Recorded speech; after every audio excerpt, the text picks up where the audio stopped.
Friend, इस video में हम सीखेंगे इस क्वेश्चन को 1 से 15 के बीच विषम संख्याओं के वर्ग ज्ञात कीजिए। यानी कि हमें 1 से 15 के बीच विषम संख्याओं के वर्ग ज्ञात करने हैं।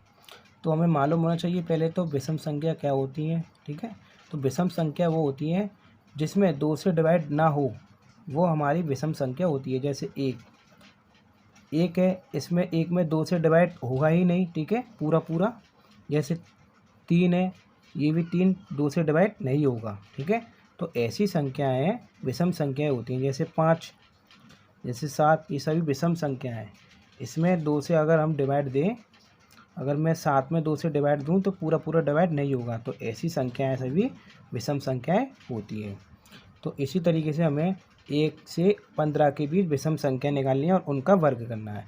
तो मैं 1 से स्टार्ट करूँगा। 2 विषम संख्या नहीं है, 3 है। ठीक है, और इसके बाद 5 है, इसके बाद 7 है, इसके बाद 9 है, फिर इसके बाद है 10 तो सम संख्या है 11, उसके बाद 13 के बाद 14 सम संख्या है, उसके बाद 15 से ऊपर नहीं निकालना है हमें। ठीक है, तो ये कितनी संख्या है जिनके हमें वर्ग करने हैं, ये सभी विषम संख्या हैं।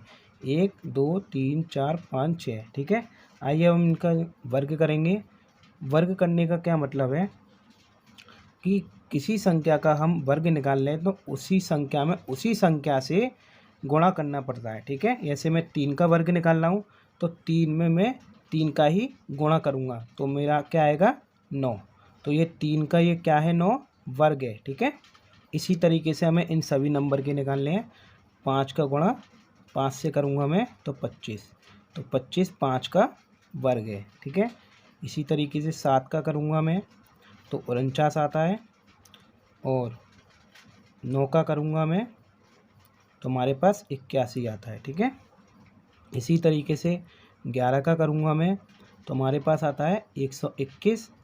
13 से करूँगा मैं तो हमारे पास आता है 169। ठीक है, ये सभी क्या हैं, इन नंबरों के वर्ग हैं। जैसे 13 का वर्ग 169, 11 का वर्ग 121, ऐसे 9 का वर्ग 81 और 7 का वर्ग 49। ठीक है,